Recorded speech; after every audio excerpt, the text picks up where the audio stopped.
Interior pituitary के part कौन कौन से? पार्स डिस्टालिस और दूसरा पार्स इंटरमीडिया। जो बीच वाला भाग होता है वो एंटीरियर पिट्यूटरी में ही आता है, पार्स इंटरमीडिया। ये देखो पार्स इंटरमीडिया, ये जो बीच वाला होता है ये पोस्टीरियर पिट्यूटरी है, ये एंटीरियर पिट्यूटरी है। समझ गए?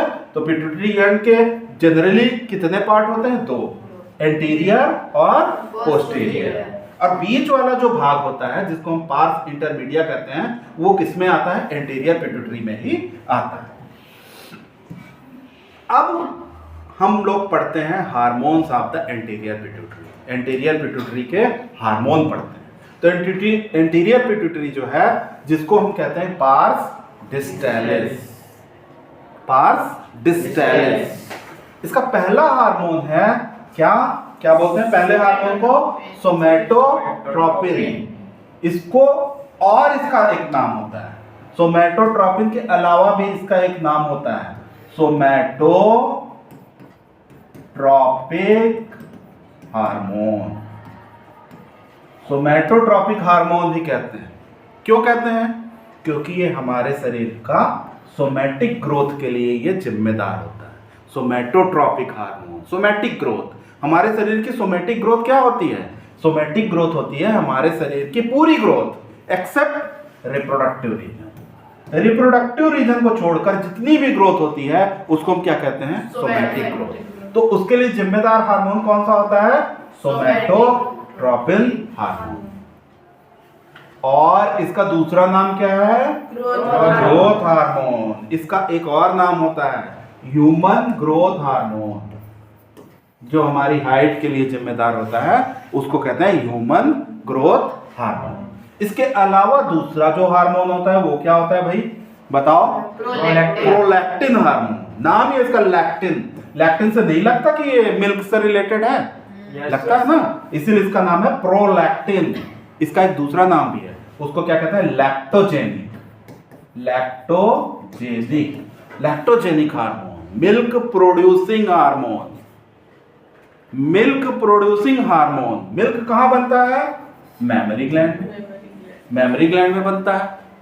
और मेमरी ग्लैंड आप जानते हो किसमें पाया जाता है? मैमेलियन में पाया जाता है, सब में नहीं पाया जाता है, केवल मैमेलिया में पाया जाता है। क्लास मैमेलिया में मेमरी ग्लैंड पाया जाता है।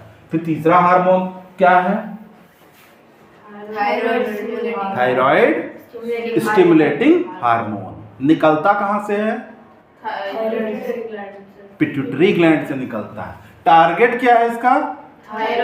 थायराइड ग्लैंड इसका टारगेट होता है। थायराइड स्टिमुलेटिंग हार्मोन का टारगेट क्या होता है? Thyroid gland. निकलता कहां से है? पिट्यूटरी ग्लैंड से निकलता है। फिर अगला हार्मोन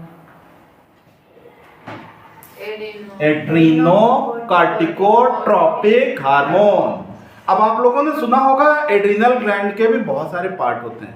तो दो पार्ट उसके मेन होते हैं। एक तो जो बाहर वाला पार्ट होता है उसको हम क्या कहते हैं? कॉर्टेक्स। बाहर वाला जो पार्ट होता है उसको कहते हैं कॉर्टेक्स।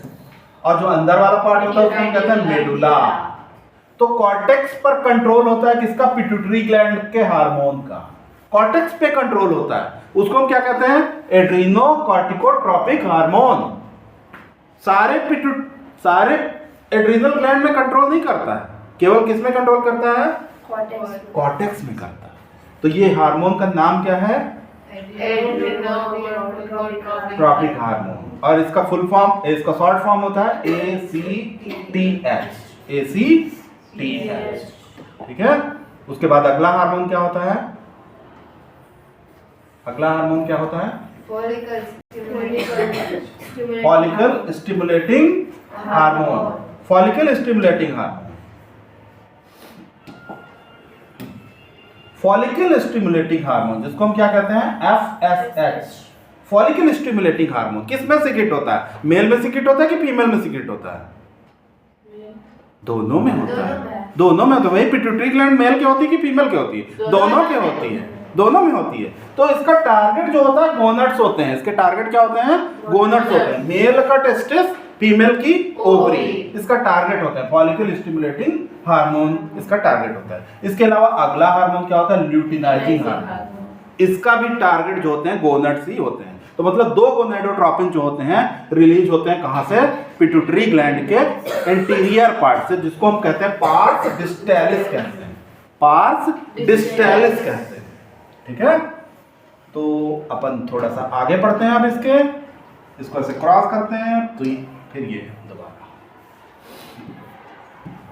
अब आते हैं अपन पिट्यूटरी ग्लैंड की एंटीरियर पिट्यूटरी का हार्मोन। देखो एक खली है ना, लंबा सा खली, ये देखो, इसको कौन सी बीमारी हो गई? गाइगेंटिस। वैसे इसकी ये जो फोटो है ना, ये कौन है? सुल्तान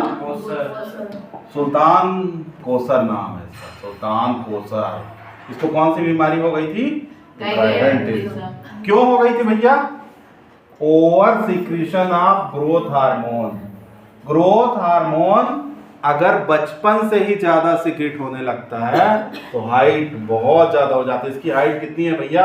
8 फीट 1 इंच इसकी हाइट। कौन सी बीमारी है ये? गाइगेंटिस, जिसको हम कहते हैं एबनॉर्मल ग्रोथ। ये देखो, और दूसरी बीमारी क्या हो रही है? ये ड्वार्फिज्म, जिसमें क्या होता है? Stunted growth. ठीक है, ग्रोथ क्या हो जाती है? छोटी हो जाती है। इसका नाम नहीं लिखा हुआ है यहाँ पर, अच्छा लिखा हुआ है ये ही पिंग, इसका नाम ही पिंग। दुनिया का सबसे छोटा आदमी जिसका नाम है क्या? ही पिंग। और जो सबसे बड़ा है वो कौन है? सुल्तान कोसर। समझ गए? सबसे लंबा आदमी। ठीक है, अब अपन आगे चलते हैं। हाँ बताओ।